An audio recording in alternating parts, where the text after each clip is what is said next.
Existe alguma fórmula para diminuir a agressividade das pessoas? Diminuir os conflitos entre as nações? O que a psicologia social diz sobre isso? Pois bem, a gente resolveu conversar com o maior nome no planeta da psicologia social. Elliot Aronson, o psicólogo social mais premiado da história e o criador de conceitos como dissonância cognitiva e vários outros que você usa no dia a dia, mas nunca soube de onde surgiram. O nosso encontro vai acontecer no dia 7 de abril, um domingo, às 8 horas da noite. E é gratuito, aberto, para todo mundo poder participar. Aproveite e chame seus amigos e amigas para participar também. Ninguém pode perder essa oportunidade. E não tem replay. Então é se inscrever, tá lá no horário combinado e curtir esse aprendizado.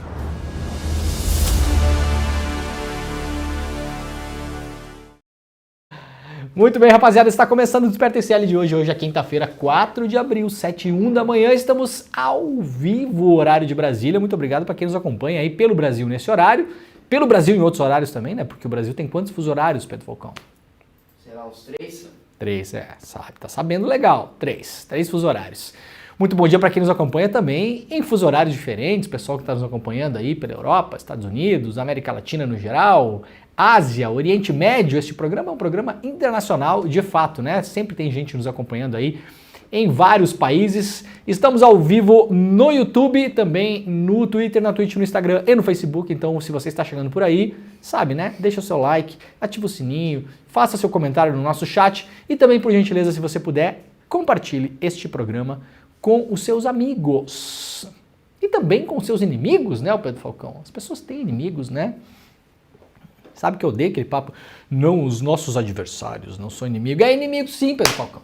Eu sou inimigo de um monte de gente aí. Não quero saber, né? Rivais sim, inimigos também.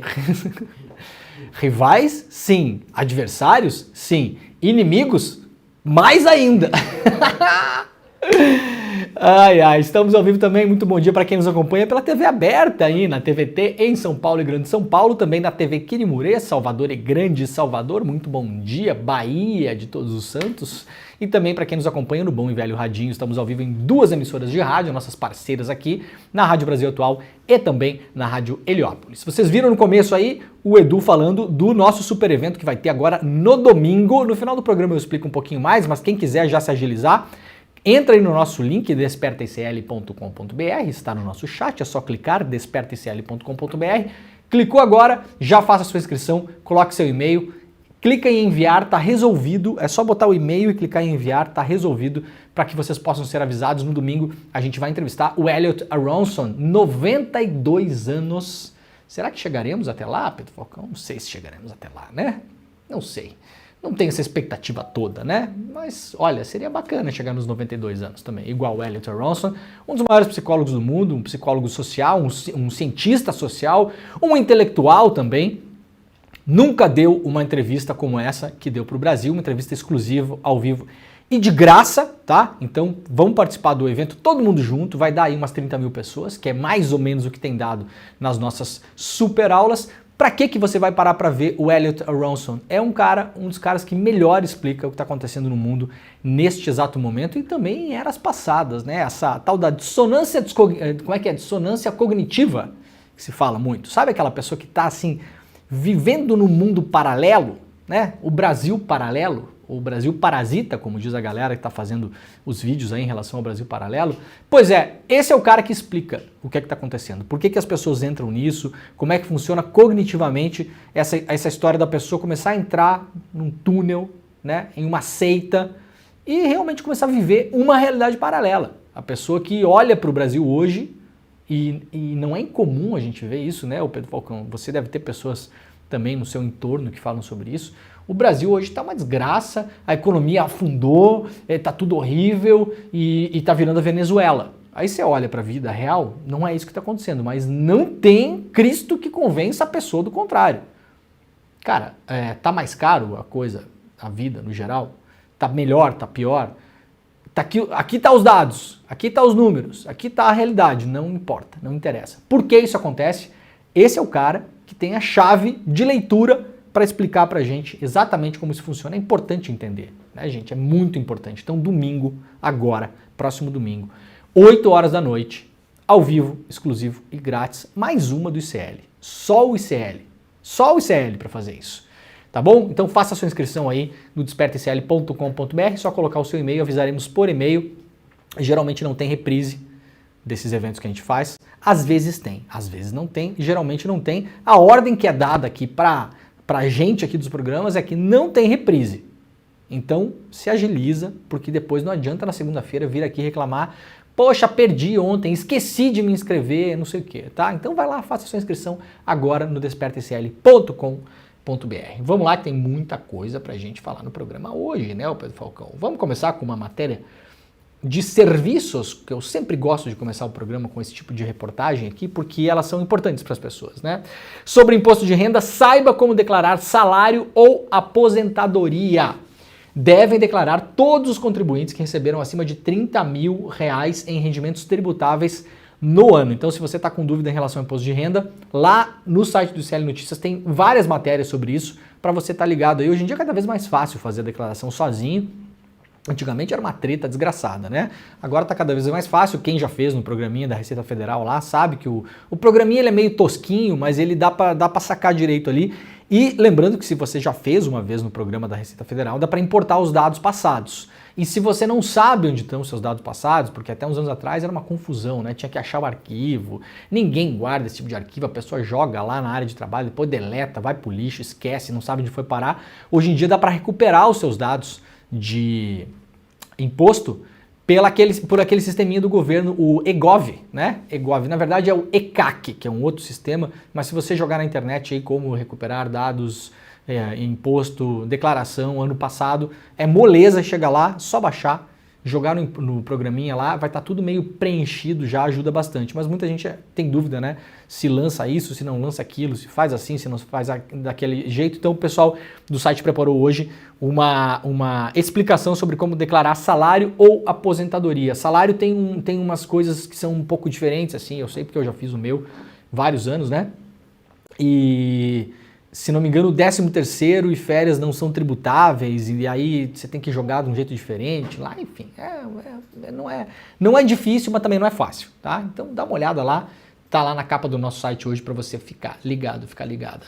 Olha só que notícia bem boa, né? A gente já informou essa semana que a vaquinha que a gente fez aqui no ICL para arrecadar dinheiro para construir lá no Vale das Ocupações, inicialmente era para construir uma quadra poliesportiva, a gente se colocou como meta aqui R$150 mil para levantar para a galera do Vale das Ocupações, lá na periferia de Belo Horizonte, porque eles precisavam de uma quadra poliesportiva, porque obviamente é um local abandonado pelo Estado, ainda mais com a Prefeitura de Minas Gerais do jeito que é hoje, e com o Zema, né? O Zema, então, pior ainda, o que tinha lá que era pouco, quando o Zema assumiu e cortou. Porque pra quê, né, gente? Pra quê? Por que eu vou ficar gastando tempo e dinheiro com essa gente? Deixa eu falar aqui com o empresário, aqui com o banqueiro, aqui com o cara que não sei o quê, né? Essa galerinha aí, você sabe. Então, a gente fez uma ação aqui, a nossa comunidade do ICL, como sempre, reagiu, porque essa comunidade aqui é espetacular. Para quem não acompanhou, a gente já fez várias dessas vaquinhas aqui, vaquinha para colocar lá um centro de computador e padaria lá na paróquia do Padre Júlio, em São Paulo, uma vaquinha para reformar o centro de acolhimento de moradores em situação de rua em Curitiba, que é tocada pelo Renato Freitas. Ele já tinha um centro lá, mas estava com muita dificuldade, principalmente no pós-pandemia, não tinha nem grana para dar passagem para os voluntários, então tinha lá o fisioterapeuta que faz lá, que ia trabalhar voluntário, mas a pessoa não tinha como chegar. E tava feia a coisa assim, porque não tinha, realmente tava, né, não tinha fundos para levar lá o psicólogo, a psicóloga que vai toda semana lá. Tinha que reformar os banheiros, porque só tinha 2 chuveiros pra galera que vai lá tomar um banho todo dia e tal. A cozinha tinha que ampliar. O Pedro Falcão, sabe quanto é que a gente levantou pro Renato Freitas, Pedro Falcão? Você lembra disso? Lembro. Nossa, não lembro quanto. R$1 milhão. R$1 milhão. E não foi a gente aqui do ICL, tá? Foram vocês. A galera que vê os programas aqui, em 24 horas, a gente levantou R$1 milhão. Daqui uns meses, quando a coisa estiver pronta lá, a gente vai mostrar as reformas lá, tudo que foi feito e tal. É um negócio espetacular. Aliás, falei com o Renatão essa semana aí, estive em Brasília com ele. O Renatão tá feliz da vida, né? Porque vai melhorar a vida de muita gente lá. Já que a prefeitura não faz... Gente, sabe o que o Renato me contou essa semana? Estava falando com ele. Durante a pandemia, Sabe o que a Prefeitura de Curitiba fez? Baixou um decreto que se você desse um prato de comida, Pedro Falcão, para quem estava na rua durante a pandemia, você podia ser multado pela Prefeitura. Sabia disso? Não podia dar comida para as pessoas. Não podia. Na pandemia aumentou absurdamente o número de pessoas que foram para a rua, a Prefeitura falou, não, tá proibido a comida. Se der comida tem multa em dinheiro. O cara pegava você e falava, opa, deu comida aqui, não, comida não tá podendo não. É igual traficante, né? O que tá fazendo aí? Mão pra cima. Ah, arroz, né, Pedro Falcão? Arroz. Ah, feijão. Multado. Eu tô brincando, eu tô falando sério mesmo. Aí o Renato Freitas foi lá, montou um centro de acolhimento e agora a nossa comunidade levantou pro Vale das Ocupações R$482 mil. O objetivo inicial era 150, isso aqui foi em 24 horas, tá, gente? Foi um negócio inacreditável. Agora vai ter mais coisa lá, vai ter quadra esportiva, vai ter cozinha comunitária, vai poder melhorar a creche, porque as mães pagam uma grana baixíssima por mês lá, mas que já é super alta para elas, R$100 por mês para deixar as crianças lá. Agora vai dar para organizar tudo isso. E quando estiver pronto, a gente vai fazer o futebol do ICL lá. Vamos fazer. Tá a fim de ir, Pedro Falcão? Pedro Falcão tá com camisa do Grêmio hoje. Tá feliz. Tá feliz, não sei por quê, porque o Grêmio perdeu também de 2-0 lá na Bolívia, lá, mas tudo bem. Ai, sensacional, né? Quadra poliesportiva, cozinha comunitária vão então sair do papel. O Léo Péricles, né, falou que a vaquinha do ICL vai permitir a manutenção também da creche e da horta comunitária. Tá aqui o Léo Péricles, que é um dos responsáveis por organizar a localidade lá no Vale das Ocupações. Maravilha, gente, ó, obrigado de coração para todo mundo que participou. Tem gente que doou R$5. E as pessoas acham às vezes assim, pô, eu não vou doar R$5, pô, tem 400 mil lá, não sei o que, R$5 não vai fazer diferença. Faz diferença, porque só chegou nos 485 mil com quase 6 mil pessoas doando R$5, R$10, R$8, R$12. Aí tem o cara lá que tem um pouco mais, doou R$200. Tem a pessoa lá que eventualmente foi lá e doou R$1.000. Beleza, mas a maioria das doações são doações pequenas, né? É assim, a gente vai fazendo a escadinha, bota um pouquinho aqui, um pouquinho lá, chegamos, triplicamos a ideia inicial de quanto era para levantar. Então, muito obrigado a todo mundo que participou. Daqui a pouquinho a gente faz uma outra aí, né? A gente vai levantando, vai fazendo. Comissão reconhece Clarice Herzog como anistiada política.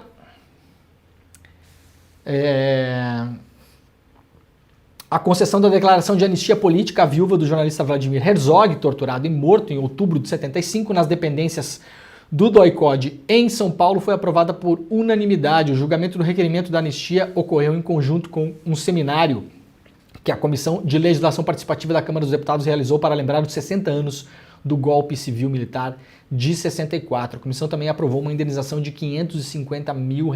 Nossa, parece muito dinheiro, né? Parece muito dinheiro. Olha, eu nem gosto de falar nisso aqui, porque vocês lembram que no começo do governo Bolsonaro, a primeira coisa que começaram a falar é que essas pessoas estavam vivendo a custas do Estado, né? Pessoa presa ilegalmente, desaparecida, assassinada, gente que não se encontrou os corpos até hoje, torturada, apanhou, choque elétrico, uma série de coisas que a gente sabe que aconteceu na ditadura, que já foram comprovados, investigados, reconhecidos, né? E ainda tinha gente que tinha cara de pau, chamava isso aqui de Bolsa Ditadura, Pedro Falcão. Bolsa Ditadura. Eu não vou nem comentar para não me irritar hoje de manhã, tá? Não vou nem começar. A parte é que ainda, esse aqui é o Vladimir Herzog, né?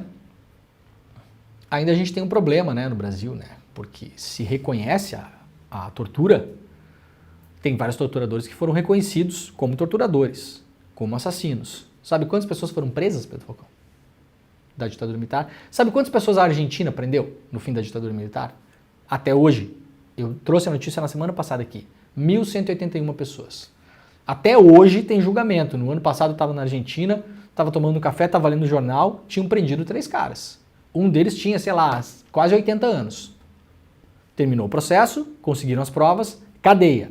1.181 pessoas que foram presas, condenadas pelas torturas, morte, desaparecimento, assassinato, tudo que aconteceu na ditadura militar argentina. Sabe quantas pessoas o Brasil prendeu? O Brasil já reconheceu, já investigou, já sabe, ó, esse aqui torturou, esse aqui matou, esse aqui fez isso, esse aqui fez aquilo. Isso aqui já está consolidado. Vários torturadores já foram identificados. Sabe quantos foram presos? Sei lá, uns 50? Zero. Nenhum torturador da ditadura militar brasileira do pós-64 pegou meia hora de cadeia neste país. Por esse entendimento da anistia que a gente fez, né? Há um entendimento já internacional de qualquer jurista que analisou o caso brasileiro de que esses crimes não podem ser anistiados e nem prescrevem. A gente nunca enfrentou isso na nossa história. É por isso que a história se repete, né? Porque vale a pena. Vai lá, tenta. Se deu, deu. Se não deu, não acontece nada. Né? Imagina se fosse assim para o cidadão comum, como foi para os militares. Vamos tentar um assalto a banco aqui. Opa, não deu certo. Então tudo bem, então não acontece nada, ninguém vai preso, ninguém, né? Pois é, temos esse problema ainda e não parece que o atual governo está a fim de enfrentar isso aí. Aliás, não está a fim e não vai enfrentar. Ainda no iclnoticias.com.br, Lorena Cid teria escondido presentes recebidos por Bolsonaro na Apex.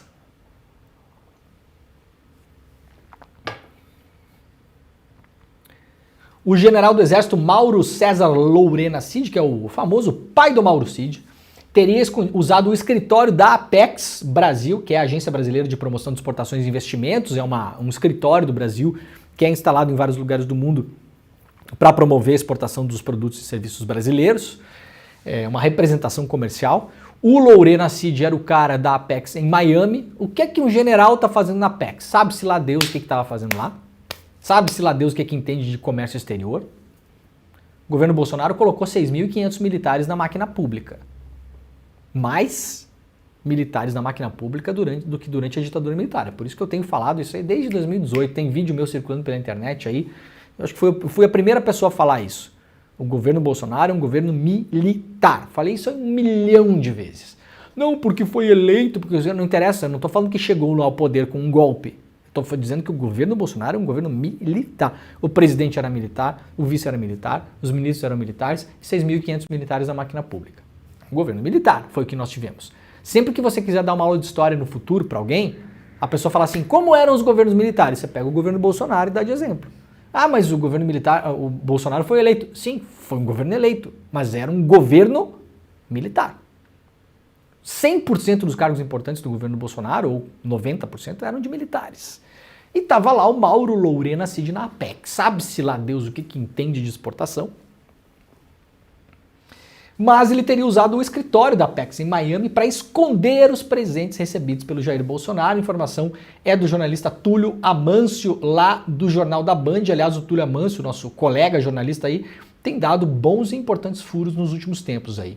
Todo mundo em Miami sabe que o general guardava os presentes do Bolsonaro aqui. Ele até tentava esconder, mas a gente via, disse uma funcionária da Apex que pediu para não ser identificado. Um funcionário demitido recentemente da Apex também fez denúncias contra a Lorena em um e-mail enviado ao RH do órgão. Na mensagem, ele afirma que o general continuou frequentando a agência mesmo depois de não ocupar mais nenhum cargo. Após o desligamento dele, os gestores permitiram que o general tivesse total acesso ao escritório por quase 2 meses, mesmo sabendo dos riscos. Qual o problema disso? Bom, o problema disso é que o cara continuou tendo acesso a informações privilegiadas, muitas delas importantes para o comércio internacional do Brasil, quando já não trabalhava mais lá. O que fez com essas informações depois, sabe-se lá Deus onde foram parar, né? Muitas vezes pode acontecer da pessoa vender para iniciativa privada, por exemplo, Pedro Falcão. Não estou dizendo que o Lorena Cid fez isso. Não estou dizendo. Mas pode acontecer, né, Pedro Falcão? Como aconteceu com o pai da juíza Gabriela Hart, uma matéria que nós publicamos no ano passado, aqui no ICL, aliás, mostrando que ele teve acesso a instalações da Petrobras, sem ser mais funcionário da Petrobras, e depois vendeu um segredo industrial que vale bilhões de reais da Petrobras, sobre como trabalhar a pedra do xisto para extrair gás e outras coisas, vendeu para uma empresa privada depois, em um caso de espionagem que até hoje está sendo investigado pela Petrobras. De acordo com o Jornal da Band, na mensagem ao RH, o ex-funcionário cita uma visita do filho de Lorena Cid, o Mauro, tenente-coronel, né, o Mauro Cid, em fevereiro de 2023. estiveram de portas fechadas por bastante tempo na sala que foi de sua ocupação. Inclusive, lembro haver notado que tinha uma mala e o tenente-coronel carregava objetos, diz essa fonte, esse ex-funcionário que mandou um e-mail para o RH fevereiro de 2023. Vamos lembrar, governo Bolsonaro no more, é governo Lula. O que diabos Mauro Cid estava fazendo na estrutura da Apex em Miami? Sabe-se lá Deus o que estava fazendo lá também. Surfando, né? Surfando em Miami, né? Tem onda em Miami? Não, né? Não sei. Acho que não. Em Miami só tem jacaré. Não é. Jacaré não é. Como é que é? Alligator, né? Jacaré. Qual que é a diferença de jacaré e alligator, Pedro Falcão? Não sabe? Bom, eu também não sei, também não quer dizer nada. E brasileiro rico fugindo do imposto. Só tem esses dois tipos de animal lá, né? E brasileiro rico fugindo da polícia também, tem muito, tem bastante, inclusive. E brasileiro que vai passar férias lá, que se acha rico, que é o renegader, né? O brasileiro renegader, já está catalogado pela ciência, inclusive. O brasileiro renegader, ele vai para lá, ele pega o blusãozinho que ele tem lá, de R$200, bota em cima assim, sabe? Quando bota o blusãozinho em cima assim, né? E tá achando que é bilionário. Não toquem nos meus bilionários. Procuradoria pede cassação de Castro e vice por escândalo de cargos secretos. Cláudio Castro, governador do Rio de Janeiro. Matéria do Igor Melo, publicada lá no iclnoticias.com.br. Em sua última manifestação antes do julgamento do caso, a Procuradoria Regional Eleitoral pediu a cassação do governador do Rio de Janeiro, Cláudio Castro, e também do vice Tiago Pampolha, por abuso de poder político. O processo foi motivado pela criação de milhares de cargos secretos na Fundação CEPERJ e na Universidade do Estado do Rio de Janeiro. Esse escândalo foi publicado aqui pelo UOL, se eu não me engano, no ano passado, uma série de matérias assinadas pelo próprio Igor Melo, que hoje é repórter do ICL Notícias, e pelo repórter Rubem Berta, que se eu não me engano ainda está no UOL, uma série de reportagens mostrando como o Cláudio Castro criou um monte de cargo nessas duas instituições do governo do estado. Muitas pessoas, obviamente, não trabalhavam. Claro, né? Então, veremos como vai esse caso daqui para frente. Greve deve paralisar 230 colégios e institutos federais de 18 estados a partir de hoje, né? Começou ontem, na verdade. Então, a partir de hoje, se você estuda e ou tem filho e ou pessoas que estudam em colégios federais, institutos federais e também algumas universidades, fique de olho porque vai parar tudo. Os professores e os trabalhadores técnicos, administrativos e tal, estão pedindo uma série de coisas, entre elas aumento, porque é uma categoria que ficou sem aumento durante muito tempo, principalmente durante o governo Bolsonaro, mas também vem com defasagem de salário desde o governo Temer, o governo da ponte para o futuro, né? Que foi a ponte para a casa do zaralho, né, o Pedro Falcão? Ponte para Terabithia. A ponte, eu não posso falar a ponte para onde eu acho que foi aquele negócio lá. E agora justamente estão pedindo aí, né? É direito do trabalhador fazer greve. Ah, é ruim, fica sem aula, prejudica os estudantes. Ah, a responsabilidade não é. O professor não tem obrigação de aguentar a gente. Não tem. Rotina de sala de aula já é massacrante. As universidades federais já não estão em muito bom estado, a maioria delas, apesar de ainda serem muito melhores na média do que as públicas. Já vou mostrar aqui isso aqui, aliás. Agora pedem isso e pedem para que o governo Lula cancele alguns atos que foram tomados pelo governo Bolsonaro que tiram um monte de coisa de independência dos professores e dos técnicos administrativos, tá? Então, se você tem pessoas que estudam nesses lugares ou estudam nesses lugares, apoie os professores. Como eu sempre falo aqui, como diz o João Pedro Stedley, quer acabar com o MST? Faça a reforma agrária. Quer acabar com a greve? Fale com os grevistas e organize o que eles estão demandando justamente aqui. 85% das universidades públicas são bem avaliadas e só 21% das privadas estão nesse patamar. Tá aí, ó. Apenas 54 instituições de ensino superior do país alcançaram nota máxima em um indicador federal de qualidade, o IGC, Índice Geral de Cursos, relacionado em 2022. Isso representa 2,7% total das quase 5 mil instituições do Brasil. Os dados foram divulgados na terça-feira pelo INEP, o órgão lá do Ministério da Educação. Os resultados podem impactar no funcionamento das instituições, além de servir como parâmetro de qualidade, ou seja, as pessoas que muitas vezes agora estão fazendo greve, trabalham nesses lugares que boa parte deles são mal avaliados. Quem já andou por universidades federais aí sabe que a estrutura, na maior parte delas, assim, é lamentável, né? Apesar de serem ainda, vocês viram o número aqui, né? 85 das públicas são bem avaliadas. As privadas, o que derruba o índice são as privadas. Vai lá para baixo. Mas quem andou em universidade pública sabe que, pô, muitas vezes é uma tristeza, né?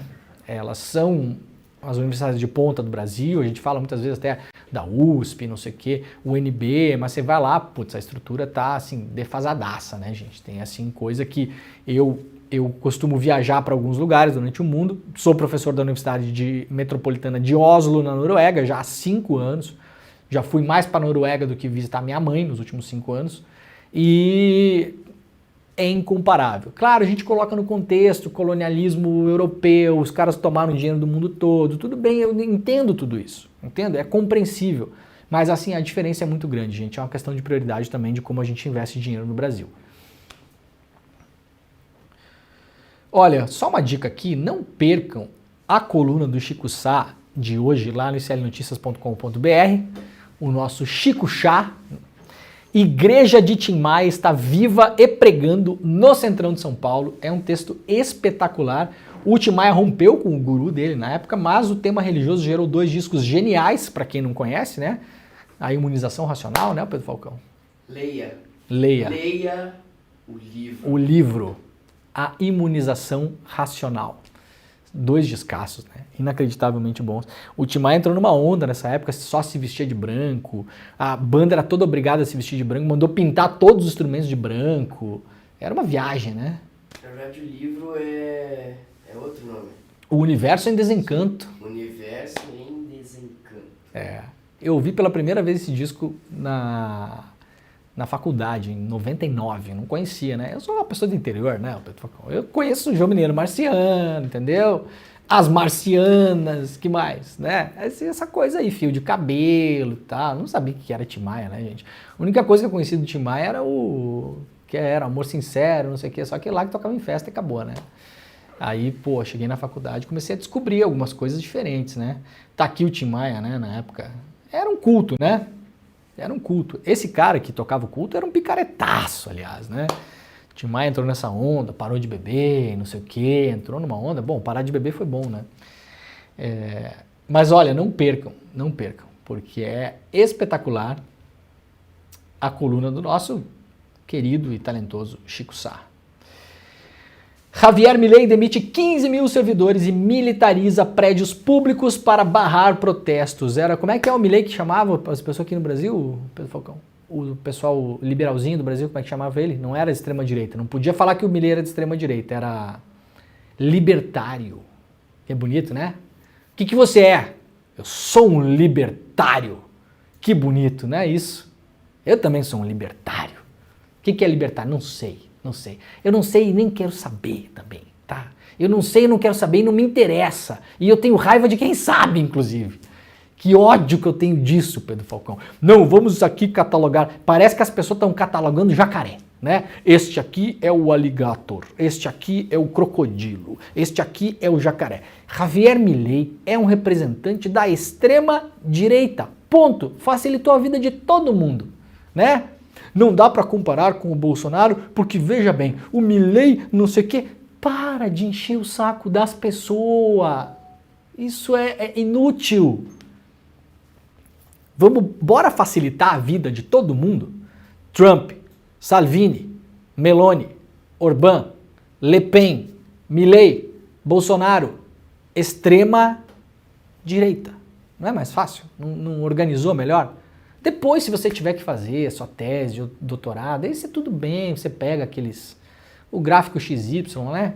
A pessoa daí vai preenchendo, daí preenche, tá bom, tá certo, não tô fazendo discurso anti-ciência política aqui, gente, tá? Mas as pessoas não têm tempo disso. E aí vocês ficam poluindo o debate, colocando o Milei numa casinha, que a própria palavra parece que ele é um cara legal, um libertário. né? Libertário. Não, Milei é um cara de extrema direita. Tá demitindo todo mundo lá e tá botando milico na porta do prédio. Como que é o nome disso? Então o Bolsonaro é um libertário também. Pronto, tá resolvido. Na verdade ele é um otário. É um libertário. Isso, muito bem. Tá resolvido. Demissões podem provocar uma paralisia em órgãos de ciência e tecnologia na Argentina. Aqui, publicado também lá. Entrevista assinada pelo Lucas Rocha também, do nosso time, né? E publicada lá no iclnoticias.com.br.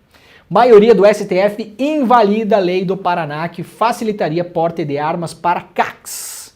Ano eleitoral é a festa, né? Os caras sabem que não vai passar, sabem que é inconstitucional, sabem que o STF vai barrar e fazem justamente por isso. Ano eleitoral, o que a gente vai fazer aqui no Paraná? Vamos aprovar uma lei que libera a arma. Daí alguém chega e fala assim, doutor, mas não pode fazer isso, porque isso é uma lei federal. Não é atribuição dos estados fazer isso. Não, mas a gente faz, a gente libera, vira notícia.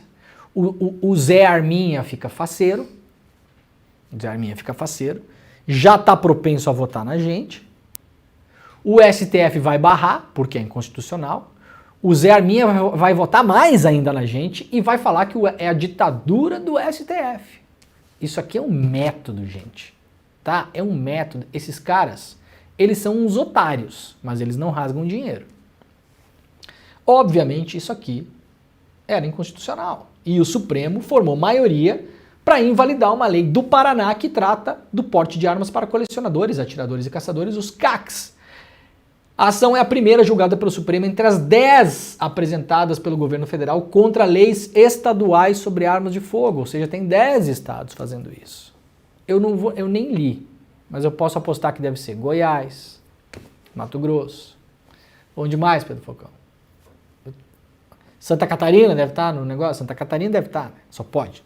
Me espanta se não tiver. Aí tá o Paraná, né? O que mais? Talvez Minas Gerais. Mato Grosso, porque teve... Acho que Mato Grosso, as eleições foram 70... Mato Grosso do Sul, né? Na próxima semana, o STF vai analisar o segundo processo. O julgamento ocorre no plenário virtual. O pedido de anulação feito pela Advocacia Geral da União argumenta que a lei do Paraná facilita o acesso de armas de fogo e invade a competência do governo federal para legislar sobre o tema. É óbvio, isso não é tema de governo estadual. Editada no ano passado, a norma questiona e classifica a atividade de colecionadores, atiradores e caçadores como de risco. Os interessados em fazer o pedido na prática estariam livres de comprovar sua efetiva necessidade para obter a autorização. Questionado, o governo do Paraná negou que tenha ocorrido retirada das competências da Polícia Federal para analisar o porte. Afirmou ainda que a legislação foi editada dentro da autonomia e das competências do Estado. Não foi, o STF já derrubou e vai derrubar outros, né? Disse aqui o Cristiano Zanin, no seu voto, é sabido que o porte de arma de fogo constitui assunto relacionado à segurança nacional, inserindo-se, por consequência, na competência legislativa da União e não dos Estados. Qualquer ananá sabe disso, mas eu vou falar de novo, isso é um método.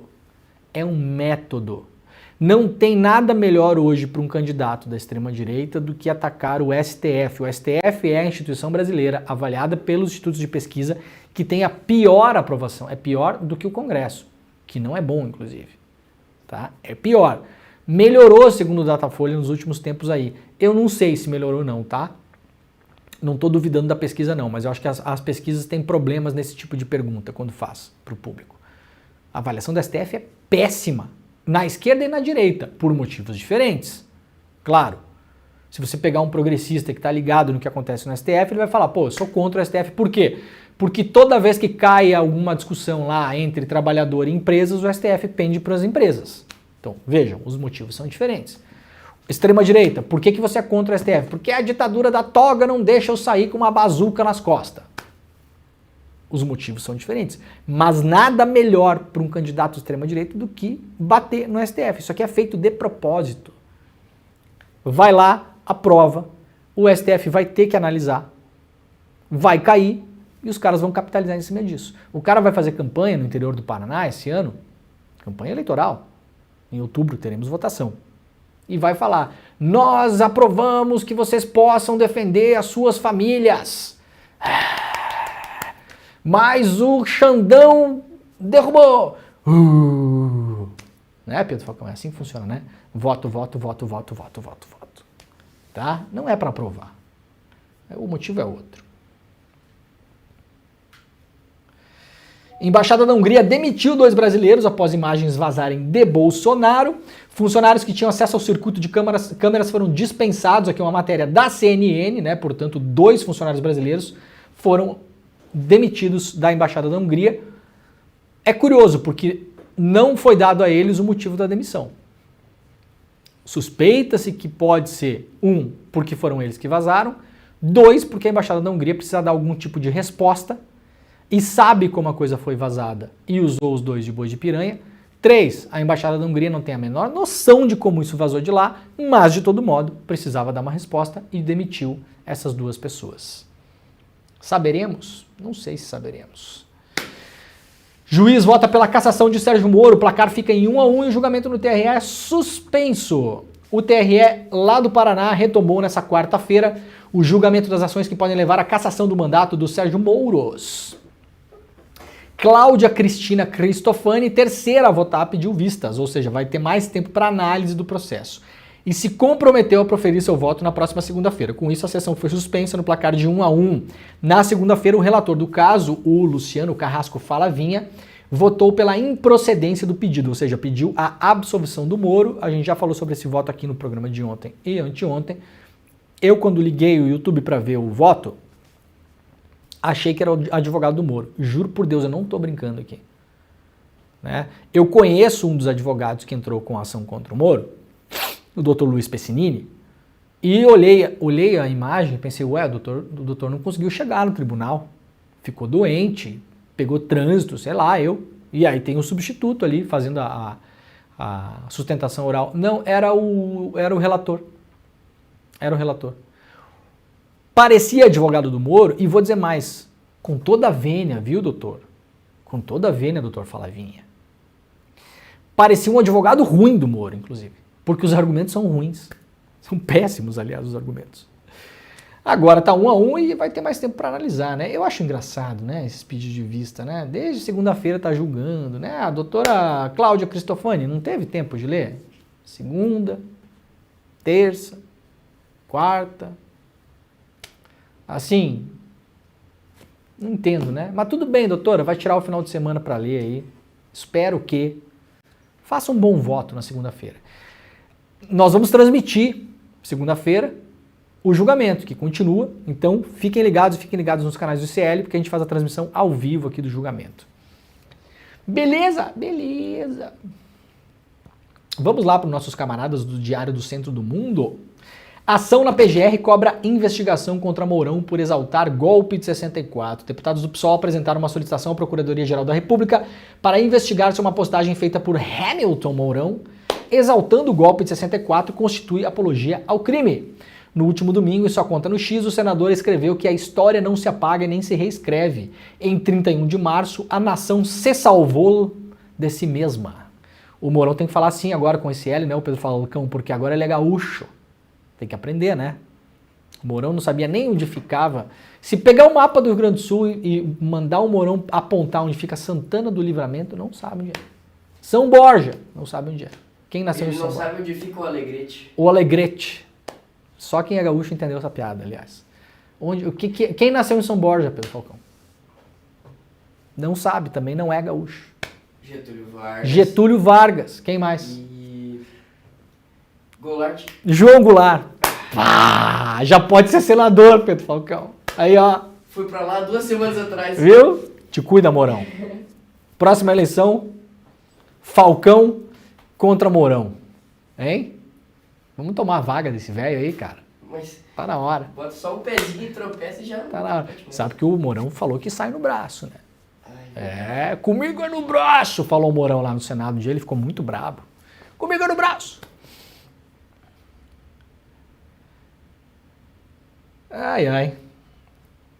Vamos lá para o G1. Brazão e Rivaldo foram citados em vazamentos de operação que prendeu Rony Lessa em 2019. Operações sob suspeita e com vazamentos antecipados aos próprios investigados. A Polícia Federal suspeita que Domingos Brazão, conselheiro do Tribunal de Contas do Rio de Janeiro, tenha se beneficiado de relações com policiais. Não é possível.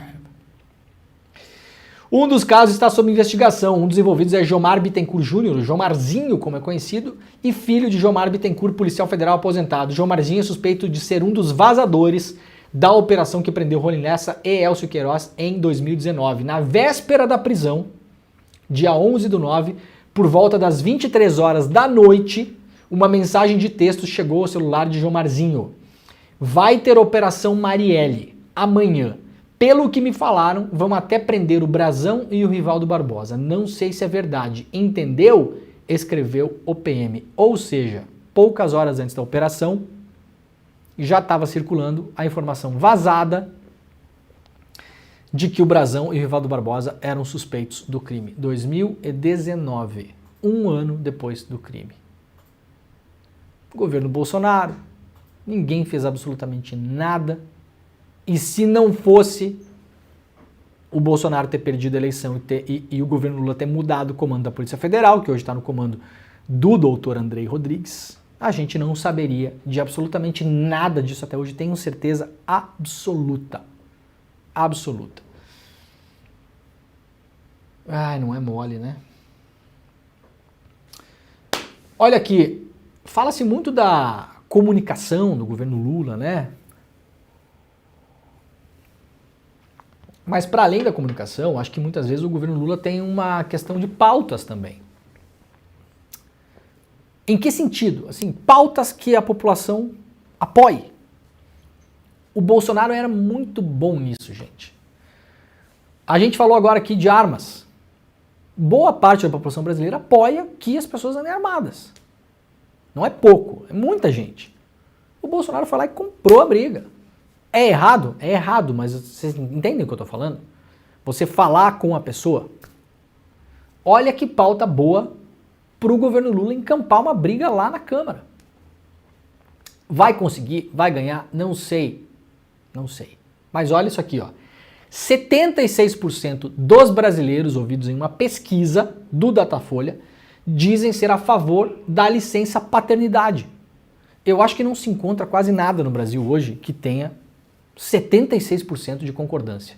Porque isso aqui, né, gente? Isso aqui pega todo mundo, né? Pega bolsonarista, pega lulista, pega a pessoa que gosta do Amoedo, pega até todo mundo aqui. Cabo Daciolo. Quase 80% das pessoas são a favor de alguma coisa nesse país. Onde se fala, né, o país polarizado, aquela coisa toda. Isso aqui é impressionante. A pesquisa também mostra que 83% concordam que a licença maternidade deveria aumentar de 120 para 180 dias. Atenção, deputados da base do governo. Olha aqui que coisa legal, né? Que coisa importante para levar para discussão, para tentar aprovar projeto de lei. Tem projeto de lei na Câmara lá rodando sobre isso, tá? Mas isso nunca é colocado em pauta, nunca é colocado em discussão. Que pauta boa para fazer um contraste político, não é? Pois é, eu acho. Crédito para compra de bens tem salto de 18% e deve dar fôlego à economia. A taxa média de juros ao consumidor final deve atingir 46,4% ao ano em dezembro, segundo projeções, é o menor patamar desde 2019. Ou seja, vai melhorando, né, os sinais da economia, as pessoas estão consumindo mais e isso pode dar um fôlego bom na economia. É curioso que a gente comemora no Brasil isso aqui, né? Nossa, como tá boa a taxa de juros, né, Pedro Falcão? É a melhor desde 2019. Quanto que é? 46% por ano. Isso aqui é a taxa de juro média, né? Não é nem a taxa de juro bancária. Vai pegar dinheiro no banco para ver. No banco é, sei lá, 150, né? Já pegou dinheiro emprestado em banco, Pedro Falcão? Só com a agiota. Só com a agiota? É, a agiota é mais barata. Não confio muito nessas coisas de banco,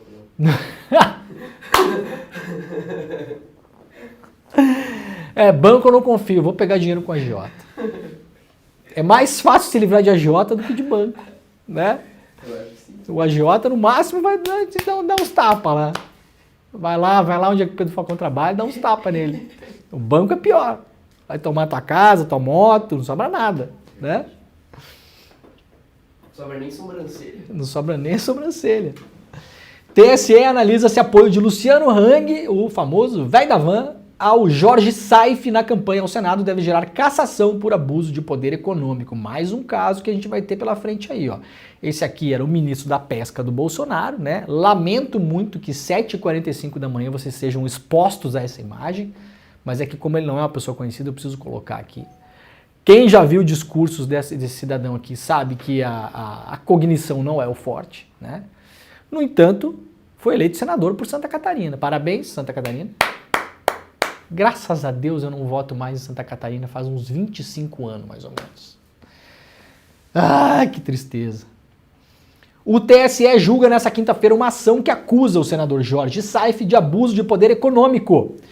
O Saif foi absolvido no TRE em Santa Catarina, onde o véi da van e mais meia dúzia de pessoas mandam, não é novidade nenhuma, mas houve recurso. Em caso de condenação, o senador poderá ter o mandato cassado. O Saif é acusado de ter sido beneficiado pelo apoio dos empresários Luciano Hang, o véi da van, e Almir Manuel Atanásio dos Santos, presidente do Sindicato das Indústrias de Calçados da cidade de São João Batista durante a eleição de 2022.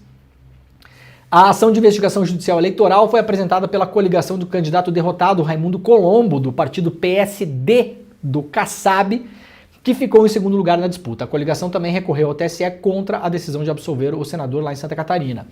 Saif e seus suplentes teriam sido beneficiados devido ao uso de um helicóptero da Havan para participar de eventos eleitorais. Além disso, ele teria sido financiado pelo sindicato e recebido assessoria de imprensa por parte da empresa do Hang, o que é vedado pela legislação.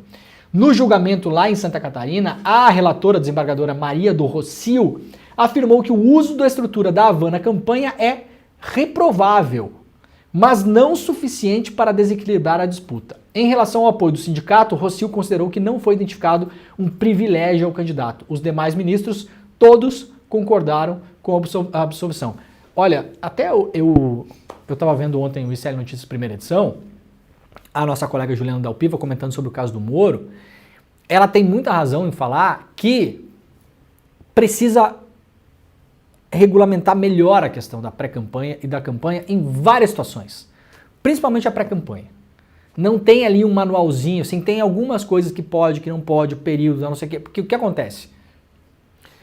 Se restringiu muitas coisas que dá para fazer em campanha. Vejam como o Brasil é um país maravilhoso, pessoal. Eu vou até levantar em homenagem ao Brasil. O Brasil é um país maravilhoso. Mudou a legislação, com algumas restrições para fazer campanha. Por exemplo, tem um limite de gastos. Para cada cargo que você vai disputar, e a depender do estado, porque não é igual, tá? É estadual. O que você pode gastar para tentar se eleger senador no Paraná é diferente do que você pode gastar no Acre, em São Paulo, no Rio Grande do Sul, no Mato Grosso, tá? Aí, como a campanha ficou muito restrita, ficou tudo muito chato, né? O que o Brasil inventou? A pré-campanha. O que é a pré-campanha, Pedro Falcão? É campanha, só que tem outro nome, né? Campanha, mesma coisa, só que tem um outro nome. Isso libera os candidatos para quê? Para gastar mais do que devia, para gastar mais do que a legislação impõe, que é o caso do Moro. O Moro, segundo o Ministério Público Eleitoral do Paraná pede a cassação do Moro. Tá? Então não é o PT que está pedindo. O Ministério Público analisou o caso, foi ao tribunal e pediu a cassação do Moro. Segundo o Ministério Público, o Moro gastou quase 50% a mais do que ele gastou depois na campanha. Isso é abuso de poder econômico clássico. Agora, me impressiona que quando você tem um buraco de legislação, os tribunais vão lá, discutem e tentam resolver a questão. Não é porque você tem um buraco de legislação que tudo pode. Não é? É por isso que você cria jurisprudência. Ou seja, vamos fazer um entendimento aqui sobre esse buraco, ou vamos entender melhor o que significa isso, a gente vai criar uma regra aqui, que é uma regra criada na prática jurídica. E a partir daquilo, aquela regra ela pode balizar outras decisões. Vejam que coisa brilhante, Pedro Falcão. A desembargadora Maria do Rocio, lá em Santa Catarina, falou o seguinte: veja bem, o candidato usou de fato o helicóptero do véio da van para fazer campanha. Segundo a desembargadora, é reprovável que ele tenha usado. Ou seja, se reprova isso. Reprovável é o contrário de aprovável, né? Então está reprovado. Não pode, tá bom? É reprovável. Mas não foi suficiente para desequilibrar a disputa. Pergunto, Pedro Falcão, se eu e você fomos concorrer a vereador da cidade e eu puder usar um helicóptero para ir para todos os bairros e você tiver que ir a pé, quem vai conseguir falar com mais gente? Eu ou você? Eu. Você. Quem vai conseguir mais votos? Eu ou você? Eu. Isso é reprovável, mas segundo a desembargadora, não desequilibra a nossa disputa. Entendeu? No caso do Jorge Saif é pior ainda porque ele concorreu ao Senado. Então um helicóptero leva você para várias cidades do estado. Santa Catarina não parece, mas é um estado comprido, né? Para você sair do extremo oeste de Santa Catarina, na fronteira com a Argentina, e chegar até o litoral, de carro, hoje está levando umas 8, 9 horas. São 700 quilômetros. Tem muito município no estado. Mas, segundo a desembargadora, sabe o que me preocupa nisso aqui? Esse tipo de voto da desembargadora, que é o mesmo tipo de voto lá do desembargador do Paraná, em relação ao Sérgio Moro, vai criando jurisprudência para o liberou geral, cara.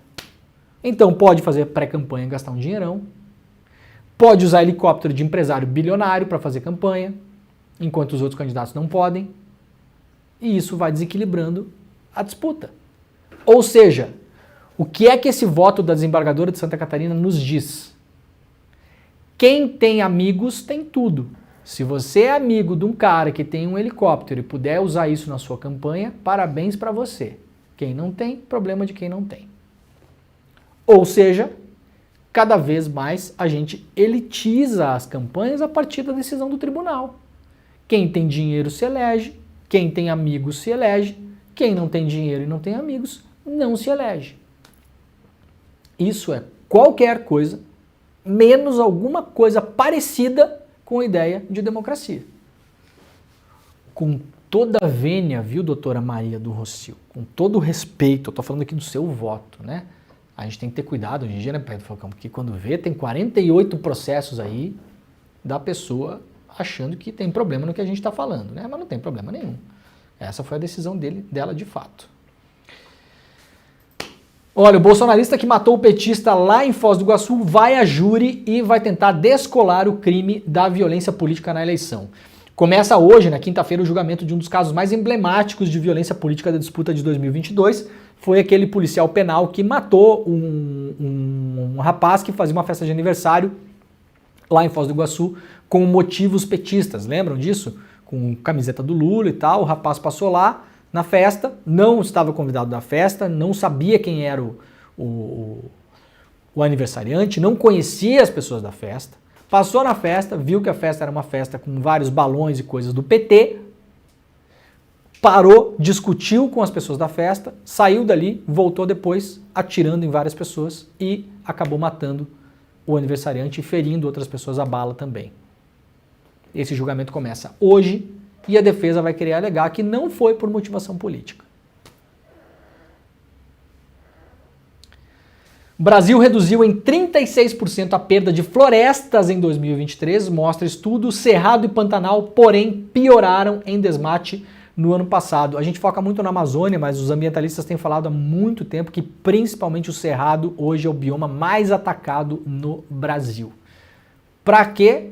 Para plantar soja. Bahia, Mato Piba que chama, né? Maranhão, Tocantins e Bahia. Aquele pedaço ali entre os três estados. Os caras estão varrendo o cerrado de lá para plantar soja. Em 9 comunidades Yanomami, 94% dos indígenas têm alto nível de contaminação por mercúrio, diz aqui o G1, lá de Roraima, na Amazônia. Estudo coletou amostras de cabelo de quase 300 indígenas do subgrupo Ninam, do povo Yanomami, e apontou que todos eles vivem sob exposição do metal altamente tóxico, que é usado em garimpos ilegais. A pesquisa foi realizada pela Fundação Oswaldo Cruz, a Fiocruz, e pelo ISA, o Instituto Socioambiental. Olha, repercutiu bastante ontem, principalmente que ficou na capa do UOL durante um bom tempo, e a gente comentou ontem no ICL Notícias segunda edição e no primeira também, e creio que os colegas vão levar isso hoje para o N1. Delatora diz que Polícia Civil da Bahia blindou o Rui Costa em investigação. Ontem o Aguirre Talento publicou uma delação em que uma pessoa acusa o Rui Costa de participar de um esquema de corrupção lá na Bahia. Esse caso é um caso já antigo, o caso dos respiradores, ainda lá da época da pandemia, tá? A investigação é importante, a polícia está fazendo essa investigação ainda. O Rui Costa se defendeu ontem, claro, né? Refutou a delação e nega ter intermediado compra de respiradores. Vocês sabem a minha posição sobre delação premiada, tá? Então, não tem nada a ver com o seu Rui Costa ou não. Falei isso da delação premiada do Cid, falei de delação premiada aqui nesse programa, a posição é sempre a mesma. Eu duvido do que diz o delator até que eu veja as provas. Eu li ontem a delação que foi publicada pelo UOL, tá? A delação, no que concerne o envolvimento do Rui Costa diretamente, é fraca, tá bom, gente? Se fosse batom na cueca, falaria aqui sem nenhum problema. Não tenho nenhum compromisso com o Rui Costa, tá? Tô nem aí. Fez, não fez, não fez. A delação, no que concerne o envolvimento do Rui Costa, é fraca. Um cara fez um negócio lá e falou que veio a mando do Rui Costa. Tá? É nesse nível a delação. Ela é ruim, até que se apresente provas concretas. Isso é o que foi feito no Mensalão, isso é o que foi feito na Lava Jato, isso é um péssimo jeito de tocar uma investigação policial. Tá? Ora, o cara era governador da Bahia, é óbvio que todo mundo que vai falar com alguém para fechar qualquer tipo de negócio vai falar, não, isso aqui o Rui Costa que mandou, é ele que autoriza. Claro, quem abriu, aliás, a investigação sobre esses respiradores foi o próprio governador, que mandou abrir a investigação. Então, vamos acompanhar o caso, ver como é que anda, ver se aparecem as provas de envolvimento dele diretamente nisso, e a gente vai trazer aqui para vocês. Eu não acredito em palavra de delator nunca. Palavra de delator, para mim, na minha opinião, não vale nada, a não ser que as provas sejam apresentadas. Por enquanto, a gente não viu provas do envolvimento do Rui Costa nesse esquema dos respiradores lá no Nordeste. Se aparecer, com muito gosto, falaremos aqui, sem problema nenhum, tá bom? É isso por hoje, né, o Peter Falcon? Vamos só colocar aí para as pessoas que estão chegando no final, o nosso evento de domingo. Domingo às 8 horas da noite, ao vivo, exclusivo e grátis. A gente vai ter um super evento, mais um do ICL, mais um presente para a nossa comunidade. É de graça, tá, gente? Com o Elliot Aronson, 92 anos, um dos maiores intelectuais do mundo, autor de um best-seller chamado O Animal Social. É o cara que decifrou a mente das pessoas que vivem no mundo paralelo. Então, se você tem aí um amigo, um familiar, um parente, um conhecido que está no mundo paralelo, o Brasil virou uma Venezuela, agora nós estamos numa ditadura, a economia está caindo 20%. Se você conhece alguém assim, né, mundo paralelo. O Elliot Aronson é o cara que explica por que essas pessoas vivem nesse mundo paralelo. Por que as pessoas vivem em dissonância cognitiva. Então, ele é o cara que nos dá a grande chave de leitura para a gente entender o que está acontecendo e não só passar raiva. Passar raiva é importante também, né? Eu gosto de passar raiva também. A raiva faz a gente se movimentar. Isso é bom, né? É bom ficar brabo. Agora, é bom entender o que está acontecendo. Esse é o cara para ouvir. Ele vai estar com a gente. O evento é ao vivo, nesse domingo, dia 7, agora, às 8 horas da noite. Você vai agora abrir o link despertacl.com.br, vai fazer isso agora, eu estou mandando, vai lá, faz agora. Despertacl.com.br, porque depois vocês esquecem e segunda-feira não dá mais para ver, não vai ficar no YouTube, tá? Não fica no YouTube. No máximo, às vezes tem uma reprise, mas depois sai. E aí vai lá só para os assinantes do ICL. Então é oportunidade única, despertacl.com.br, clica, coloca o seu e-mail e tá feito o brick. Aí vocês serão avisados no domingo, quando o evento estiver ao vivo, tá bom? Vai começar o ICL Notícias primeira edição agora. Um grande beijo, até amanhã. Tchau. Você já deve ter ouvido falar do conceito de dissonância cognitiva, por exemplo. Já deve ter ouvido falar de psicologia social. Vários termos que você ouve falar, eles não surgiram do nada, eles foram criados. E o ICL tem a alegria de falar para vocês que vamos apresentar uma aula com o maior nome da psicologia social do mundo. Em todo o planeta, poucas pessoas entendem tanto o comportamento humano como Elliot Aronson, que escreveu esse livro, O Animal Social. Elliot Aronson é o psicólogo mais premiado dos Estados Unidos. É como se fosse um Freud que está vivo aqui, entre nós, com 92 anos de idade e uma lucidez que impressiona. Uma das conversas mais reveladoras que você vai assistir na sua vida e que para você participar é super simples. Só clicar no link que vai estar aqui em cima ou aqui embaixo. E no dia 7 de abril, um domingo, às 8 horas da noite, participar gratuitamente com a gente. Se inscreve agora e chame seus amigos e amigas para participar também. Ninguém pode perder esse encontro.